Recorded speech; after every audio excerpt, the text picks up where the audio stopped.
क्रिस्त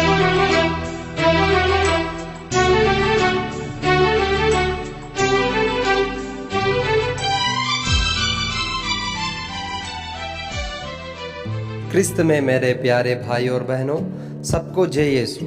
संत मत्ती के सुसमाचार अध्याय 21 पद संख्या 28 से लेकर 32 तक एक पिता के दो बेटों के दृष्टांत के जरिए ईसा मसीह हमसे कहते हैं कि हमें अपने स्वर्गिक पिता की इच्छा की पूर्ति करना चाहिए। स्वर्गिक पिता की इच्छा पूर्ति करने वाले ही स्वर्ग राज्य हासिल करते हैं। पिता के बुलावा सदा दाखबारी में काम करने के लिए है। स्तोत्र ग्रंथकार राजा दाऊद गाते हैं, तब मैंने कहा, देख मैं आ रहा हूँ। मुझे धर्म ग्रंथ से यह आदेश मिला है कि मैं तेरी आज्ञाओं का पालन करूं। स्तोत्र ग्रंथ अध्याय 40 पद संज्ञा 8।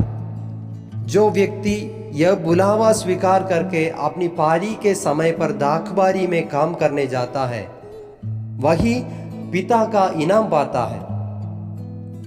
निर्धारित समय पर अपने काम से दूर जाने वाले कभी भी ईश्वर की इच्छा पूरी नहीं करता। नबी योना जब ईश्वर के सामने से भाग गया था, तब वह ईश्वर की इच्छा से हटकर चला गया था, बल्कि ईसा मसीह पिता की इच्छा पूरा करने के लिए इस दुनिया में आ गया। ईसा मसीह कहते हैं, क्योंकि मैं अपनी इच्छा नहीं बल्कि जिसने मुझे भेजा उसकी इच्छा पूरी करने के लिए स्वर्ग से उतरा हूं। यहूदियों को आज्ञा मिले, नियम मिले, लेकिन वे सुनकर भी उनका पालन नहीं किए। अपना कर्तव्य देखकर और समझकर भी उनके अनुसार उन लोग नहीं चले। कठिन हृदयों का सबसे बड़ा उदाहरण। प्यारे भाई और बहनों, अब हमारे जन्म का क्या मकसद है? क्या हम अपनी इच्छा के अनुसार चल सकते हैं? जैसे यहूदी यूहन्ना बपतिस्ता की गवाही जो ईसा मसीह में विश्वास करने के लिए था, अस्वीकार करके अपनी इच्छा पूरी किए थे, क्या हम वैसे अपने मर्जी के अनुसार चल सकते हैं?